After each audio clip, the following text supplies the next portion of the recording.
नमस्ते। Hello everyone.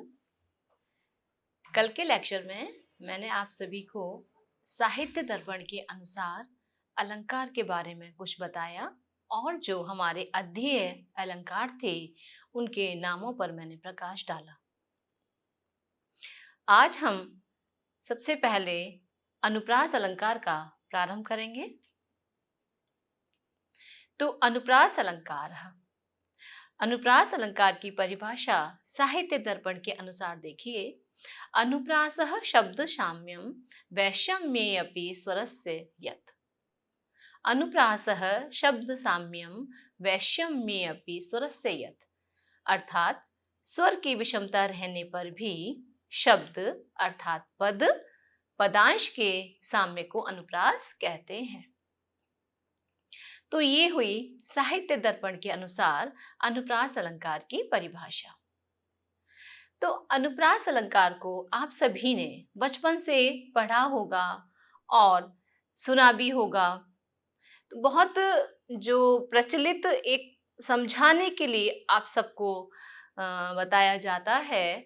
Chandu के चाचा ने चंदू की चाची को चांदी की चम्मच से चटनी चटाई, बीच बीच में जोड़ देते हैं चांदनी चौक में की चांदनी रात में, है ना। तो हम देखेंगे, हमको बताया जाता है बच्चों को कि देखिए च च च की आवृत्ति बार बार हो रही है, इसलिए यह अनुप्रास अलंकार है।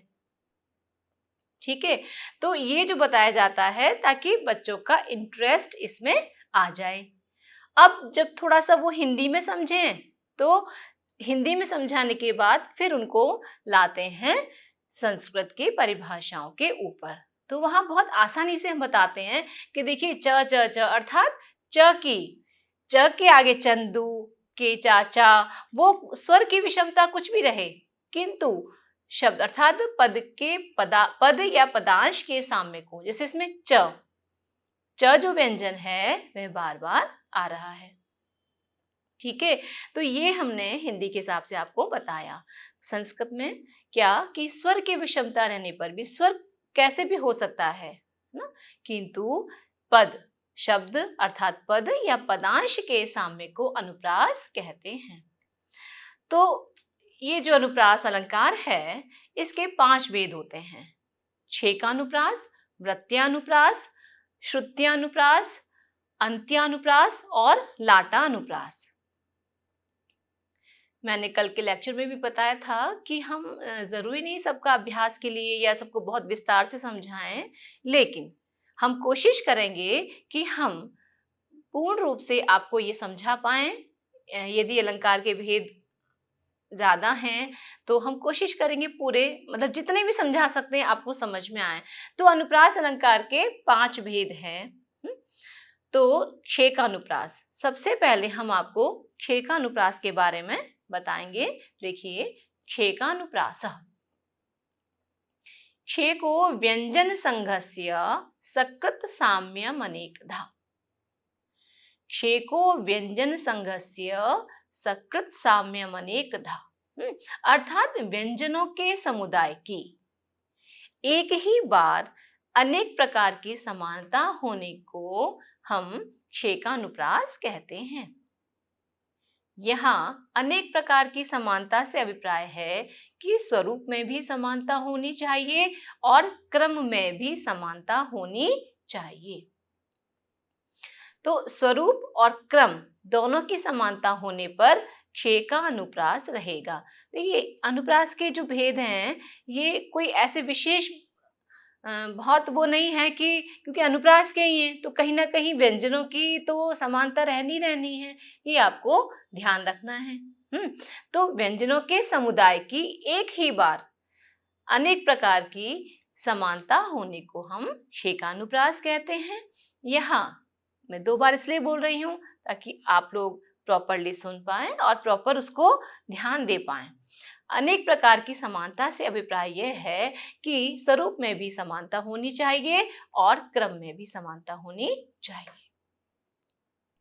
अब इसका जो उदाहरण है इसको जब आप पढ़ेंगे और इसको हम स्पष्ट करेंगे तो आपको यह जो बताया मैंने अभी कि कैसे आवृत्ति और कैसे उसकी क्रम और स्वरूप की जो आवृत्ति है वह होनी चाहिए, आपको स्पष्ट रूप से समझ में आएगा। आदाय वकुल गंधान अंधी कुर्वन् पदे पदे भ्रमरान अयमेति मंद मंदम कावेरी वारी पावनः पवनः। ठीक है, तो देखिए अब इस पद्य को हमने बोला, तो बोलने में देखिए पहली ही पंक्ति में आप देखिए गंधान अंधी कुर्वन् पदे पदे भ्रमरान है।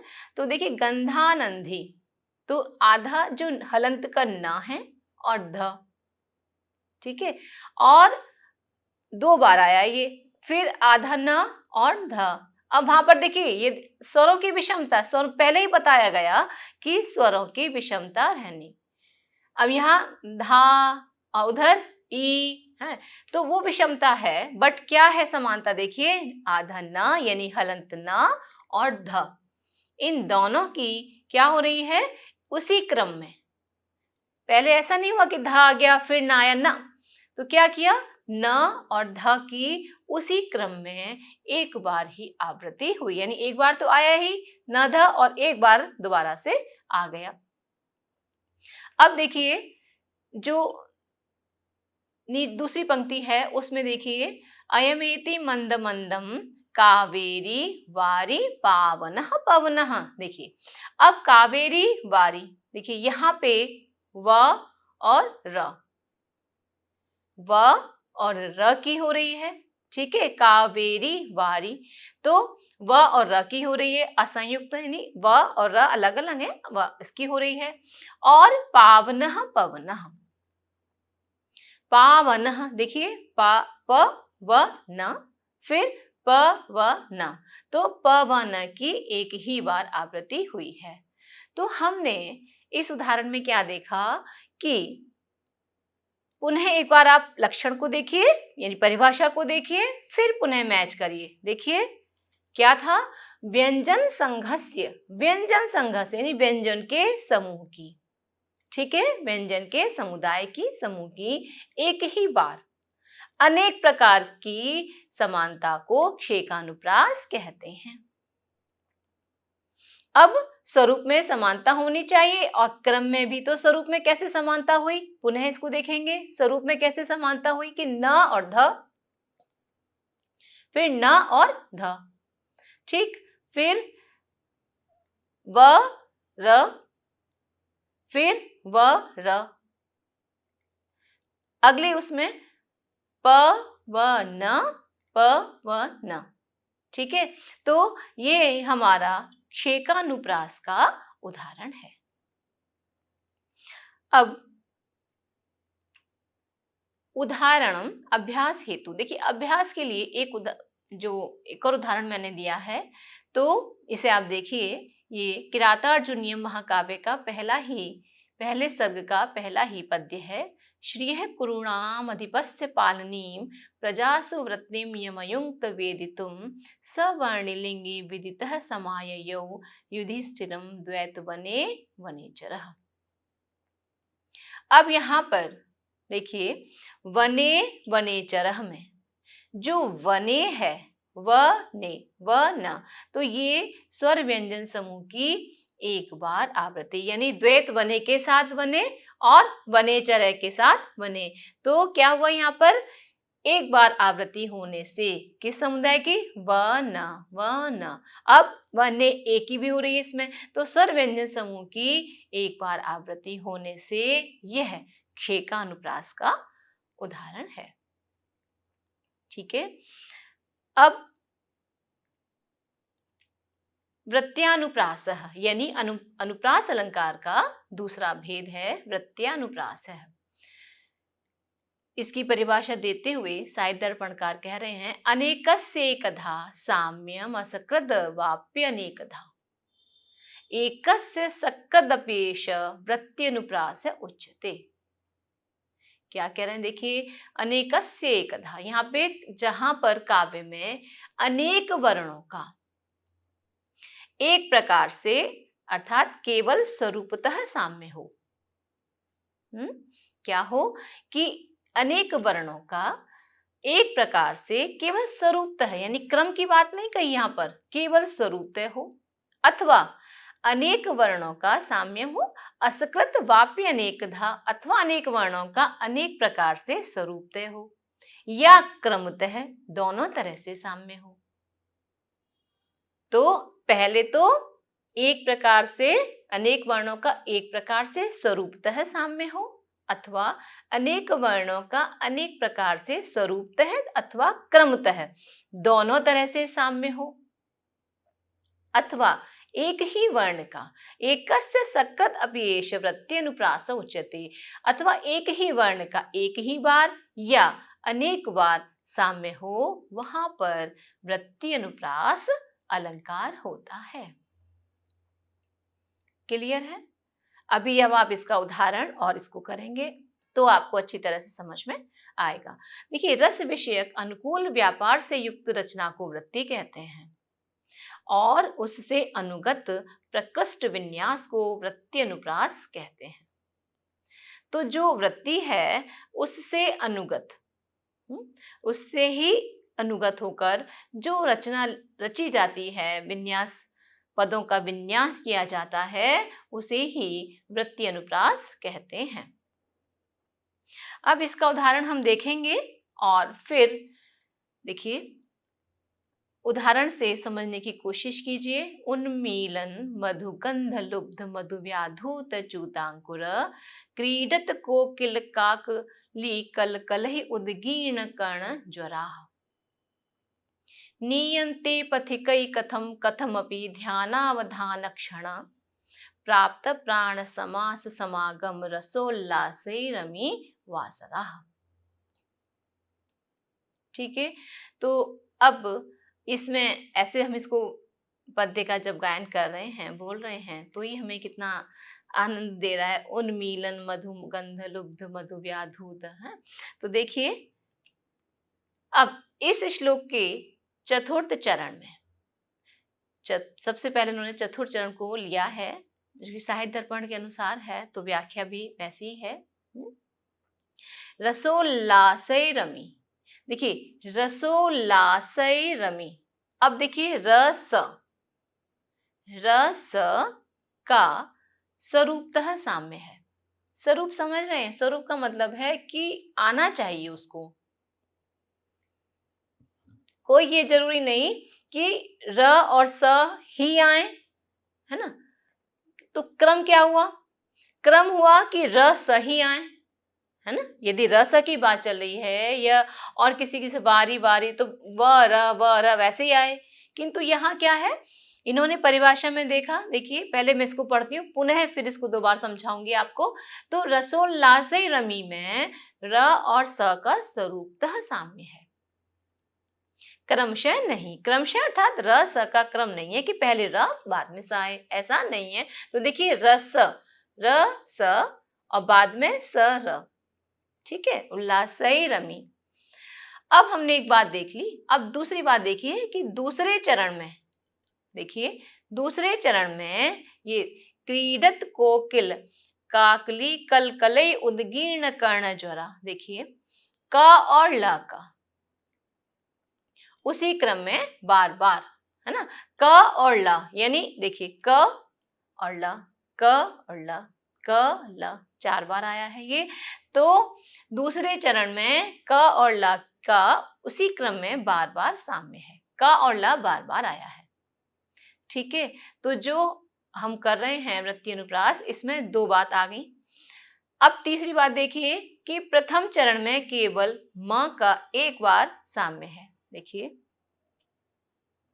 म, देखिए म उन्मीलन मधु, फिर म, तो म जो है इसका क्या है, एक बार साम्य है और ध का बार बार साम्य है। तो म का एक बार साम्य है और ध का बार बार साम्य है। पुनः देखिए उन्मीलन मधुगंध लुब्ध, देखिए ध बार बार आ रहा है, हैं?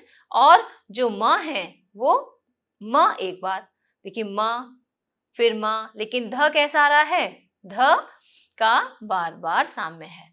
तो अब आपको ये देखना है और इसके अनुसार आप इसके लक्षण को पुनः देखिए।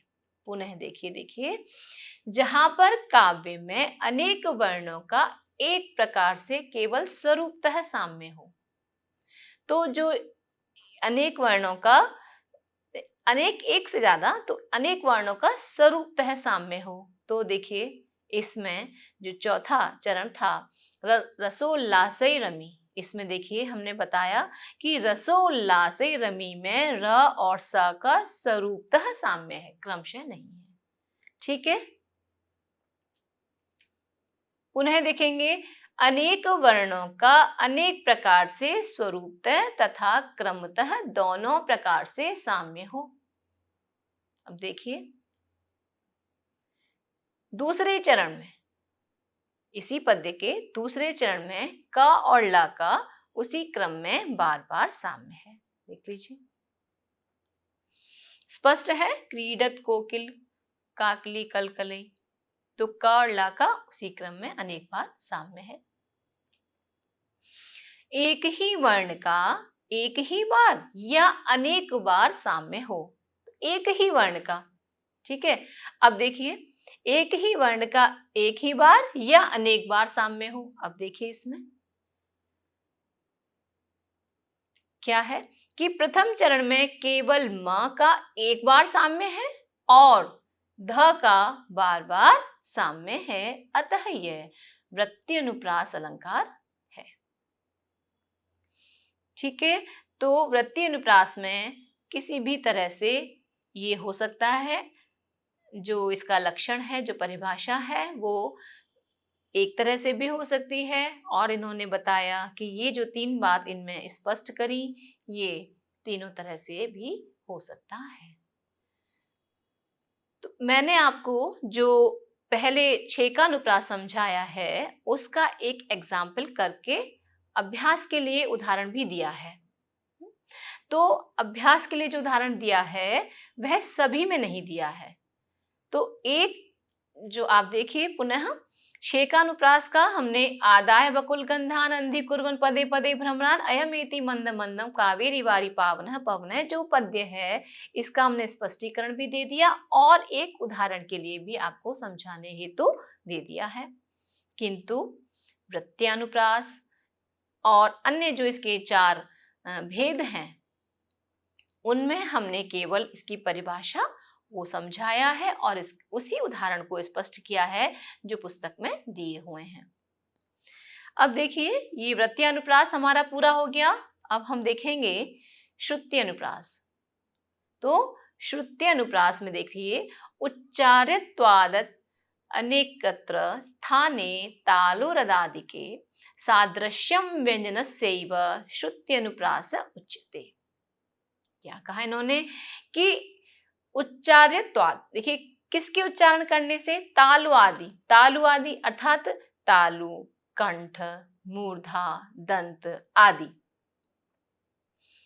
तो अकुह विसर्जनीयानां कंठः, इचु यशानां तालुः, ऋतुरसाणां मूर्धा, ऋतुलसानां दंता। अर्थात जैसे कंठ के जो उच्चरित, कंठ से जो उच्चरित होने वाले स्वर और व्यंजन है तो वह क्या है, अकुह विसर्जन। तो अ कु से तात्पर्य क्या होता है, क ख ग घ ङ जो है वो नासिका में चला जाता है, लेकिन कु से पूरे वर्ग का तात्पर्य हो रहा है। तो तालु से हो या कंठ से उच्चरित होने वाले हो, है इचु यशाना तालु। तो ई और चु, च छ ज झ य, तो ये हो सकते हैं। तो कोई भी हो, किसी एक स्थान में उच्चरित होने वाले व्यंजनों की जब सादृश्यता हो, समानता हो, उसे हम क्या कहेंगे, श्रुति अनुप्रास अलंकार कहेंगे।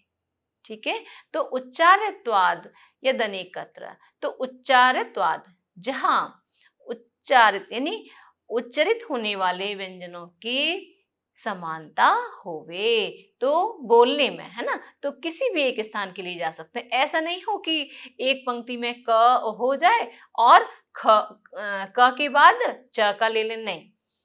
यदि हमें समानता देखनी है तो एक ही वर्ग की लेनी होगी, अब वो चाहे दंत की हो, कंठ की हो या तालु की हो। तो श्रुति अनुप्रास में क्या देखेंगे हम कि किसी भी एक स्थान में उच्चारित होने वाले व्यंजनों की समता को श्रुति अनुप्रास कहते हैं। अब इसका उदाहरण देखिए। दृशा दग्धम मनसिजम जीवयन्ति दृशेवयाः विरूपाक्षस्य जैनीस्ताः स्तुमो वामलोचना। अब देखिए इस पद्य को देखिए। इस पद्य में किसी एक वर्ग का पूरे जो एक वर्ग का है उसके कई जगह बात आई है। वर्ग के जीवयंती, जीवयंती में क्या हो रहा है? ज, ठीक है, य, और फिर जैनी। फिर देखिए दूसरी पंक्ति में देखिए विरूपाक्षस्य जैनीस्ताः, तो जैनी। तो देखिए 3 पद कैसे हो गए? जीवयंती, या, जैनी।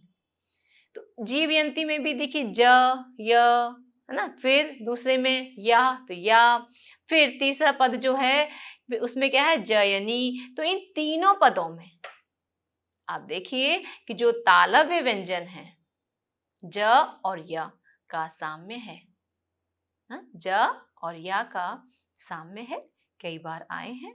इस तरह से ये है हमारा श्रुति अनुप्रास अलंकार है।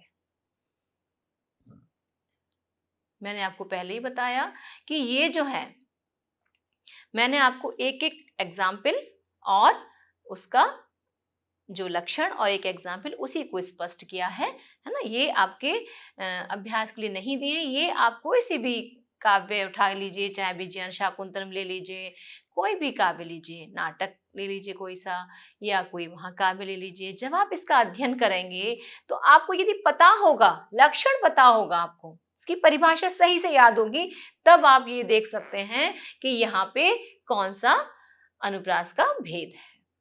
ठीक है, अब देखिए अगला अंत्यानुप्रासः। अंत्यानुप्रासे को आचार्य विश्वनाथ कैसे परिभाषित कर रहे हैं? देखिए, व्यंजनम चेद यथावस्थम सह आद्येन स्वरेण तु आवर्त्यन्ते अंत्ययोजत्वाद अंत्यानुप्रास एव तत्। तो व्यंजनम चेद यथावस्थम सह आद्येन स्वरेण तु आवर्त्यते अंत्ययोजत्वात् अंत्यानुप्रास एव तत्। अर्थात पहले स्वर के साथ ही यदि यथावस्थ व्यंजन की आवृत्ति होवे, तो पहले स्वर के साथ ही क्या हो? यथावस्थ, जैसी अवस्था हो उसके अनुसार व्यंजन की आवृत्ति होवे तो वह अंत्यानुप्रास अलंकार कहलाता है ना। इसका प्रयोग पद अथवा पाद, जैसे पद में भी, पद से क्या तात्पर्य है कि एक श्लोक यानी एक पद्य में अनेक पद होते हैं। ठीक है, पाद यानी चरण है, तो पाद आदि के अंत में ही यानी चरण आदि के अंत में हो या पद के अंत में होवे। ठीक है, दोनों तरह से हो सकता है, पद में अथवा पाद में, तो किसी भी तरह से हो सकता है। तो दोबारा देखेंगे इसको, पहले स्वर के साथ यदि यथावस्थ व्यंजन की आवृत्ति हो तो वह अंत्यानुप्रास कहलाता है। इसको देखिए उदाहरण से देखेंगे हम। केशः काशस्तवक विकासः कायः प्रकटित करभ विलासः चक्षुर्दग्ध वराटक कल्पम त्यजति न चेतः कामम अनल्पम। इसको बोलने में क्या हो रहा है कि चरणों के अंत में देखिए, एक चरण, प्रथम चरण, द्वितीय चरण, तृतीय चरण और चतुर्थ चरण। तो देखिए प्रथम चरण के अंत में क्या आ रहा है? विकास है। तो प्रथम चरण के अंत में विकास और द्वितीय चरण के अंत में विलास। तो किसकी आवृत्ति हो रही है? आस। विकास और विलास दोनों में आस आ रहा है, तो क्या हुआ यहां पर? आस की आवृत्ति हो रही है।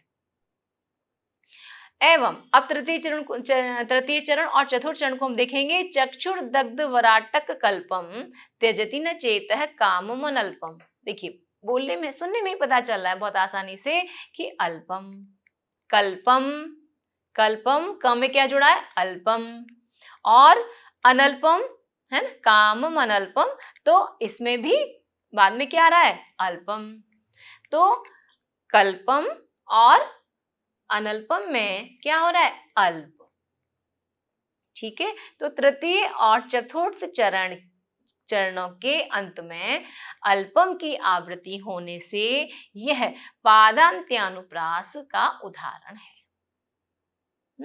यह किसका, पादांत्यानुप्रास का। पुनः हम इसकी परिभाषा को देखेंगे और उदाहरण को स्पष्ट करने की और कोशिश करेंगे। देखिए, पहले स्वर के साथ ही यथावस्थ व्यंजन की आवृत्ति, तो इन्होंने बताया कि इसमें स्पष्ट लिखा है कि स्वर के साथ व्यंजन की आवृत्ति हो, स्वर के साथ, है ना। तो पहले स्वर के साथ ही यदि यथावस्थ, अब आप यथावस्थ व्यंजन की आवृत्ति हो तो वह अंत्यानुप्रास होता है। पद या पादक किसी भी तरह से यह हो सकता है, तो इसका प्रयोग पद के अंत में या पाद के अंत में। मैंने यहाँ पर आपको पादांत का एग्जाम्पल दिया है। अब देखिए, दोबारा से एक बार देख लीजिए। विकास, स्वरों के साथ क्या मिला, अ, आस, और उधर विलास में आस मिल गया। इधर कल्पम अनल्पम में अल्पम की आवृत्ति होने से यह पादांत्यानुप्रास का उदाहरण है। अब देखिए लाटानुप्रास। लाटानुप्रास की परिभाषा क्या दे रहे हैं आचार्य विश्वनाथ, शब्दार्थयोः पौनरुक्तम भेदे तात्पर्य मात्रतः लाटानुप्रास इत्युक्तो अनुप्रासः पंचधा ततः। अनुप्रासः पंचधा ततः ये बाद में लिखा हुआ है, लेकिन मैंने इसमें ही लिख दिया क्योंकि ये कारिका भी पूरी हो गई है और यहीं पे हमारा लास्ट भी हो रहा है अनुप्रास अलंकार का। तो क्या परिभाषा है कि शब्द अर्थयोः, शब्द अर्थ दोनों की पुनरुक्ति होने पर भी, शब्दार्थयोः पौनरुक्त्यम भेदे, तो शब्द और अर्थ दोनों की पुनरुक्ति होने पर भी तात्पर्य मात्रतः, उसमें क्या भेद होवे, उनके तात्पर्य में भिन्नता होवे, वहां पर लाटानुप्रास अलंकार होता है। अब इसका उदाहरण देखिए। स्मेर राजीव नयने नयने किम निमीलिते पश्य निर्जित कंदर्पम कंदर्प वशगम प्रियम। देखिए, यहाँ पर नयने और नयने पहले चरण, पहले पंक्ति में यहाँ पर क्या हो रहा है, स्मेर राजीव नयने नयने किम निमीलिते, तो नयने और दोबारा भी नयने हो रहा है, तो नयने और नयने में, और दूसरी पंक्ति में क्या हो रहा है, देखिए, निर्जित कंदर्पम कंदर्प वशकम प्रियम, कंदर्प और फिर कंदर्प, इन दोनों पदों में शब्द और अर्थ दोनों की आवृत्ति हो रही है।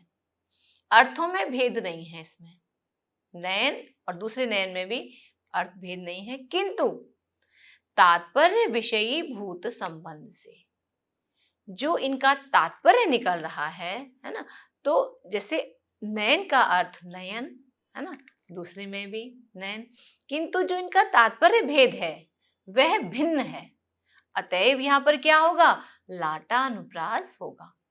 अब लाटानुप्रास का देखिए,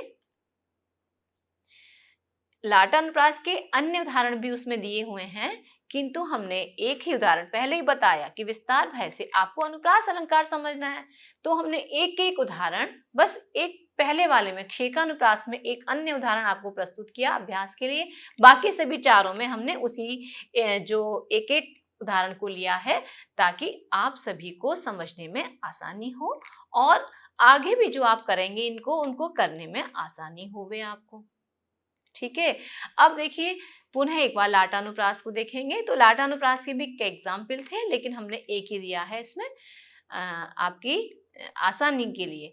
तो जहां काव्य में शब्दार्थयोः पौनरुक्तम भेदे तात्पर्य मात्रतः लाटानुप्रास इत्युक्तो अनुप्रासः पंचधा ततः, तो जहां काव्य में शब्द एवं अर्थ दोनों की पुनरुक्ति होने पर भी उनके तात्पर्य में क्या हो, भिन्नता होवे, उसे हम लाटानुप्रास कहते हैं।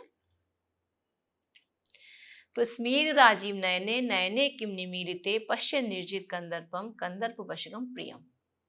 ठीक है, तो यहाँ नयने नयने कंदर्प कंदर्प इन पदों में शब्द और अर्थ दोनों की आवृत्ति हुई है और शब्दों के अर्थ में ज्यादा भेद नहीं है, फिर भी जो तात्पर्य विषयभूत संबंध है उसके भिन्न होने से यह लाटा अनुप्रास अलंकार है।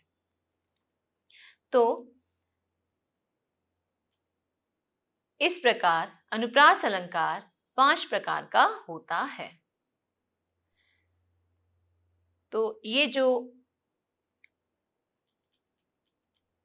एक बार हम इसकी ही जो स्लाइड है इसको बैक करके मैंने इसको यहाँ ले लिया है। देखिए, अनुप्रास अलंकार के 5 भेद पहले बताए, फिर पुनः अंत इसका हम कर रहे हैं। तो अंत में यदि कभी आपके पास अनुप्रास अलंकार को विशिष्ट रूप से, देखिए हो सकता है कहीं यह 5 मार्क्स में आता हो है, और कहीं यह हो सकता है कि इसका अनुप्रास भेदों सहित अनुप्रास अलंकार का वर्णन कीजिए, कहीं मान लीजिए यह प्रश्न आ जाता है, तो निश्चित रूप से यह 5 मार्क्स का नहीं होगा, ये ज्यादा मार्क्स का होगा। हो सकता है 15 का हो सकता है ये 10 का हो।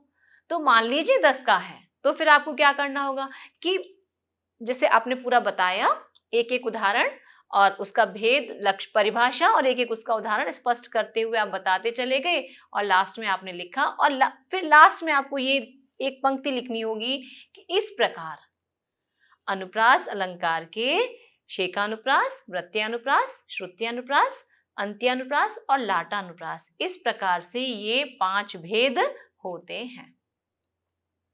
तो मैं आशा करती हूँ कि ये आपको समझ में आए होंगे। मैंने बहुत आसानी से समझाने की कोशिश की है और आप भी कोशिश करिए, इसको लिखिए। जैसे आपने एक एक जैसे लाटानुप्रास लिखा और लाटानुप्रास का आप परिभाषा लिखिए, इसका अर्थ लिखिए, फिर आप जब इसके उदाहरण को लिखने के बाद उसका स्पष्टीकरण लिखेंगे, पुनः उसको लक्षण से मैच करके देखिए, निश्चित रूप से आपको यह समझ में आएगा और आपको अन्य पद्यों में अलंकारों का निर्णय करने में आसानी होगी। धन्यवाद।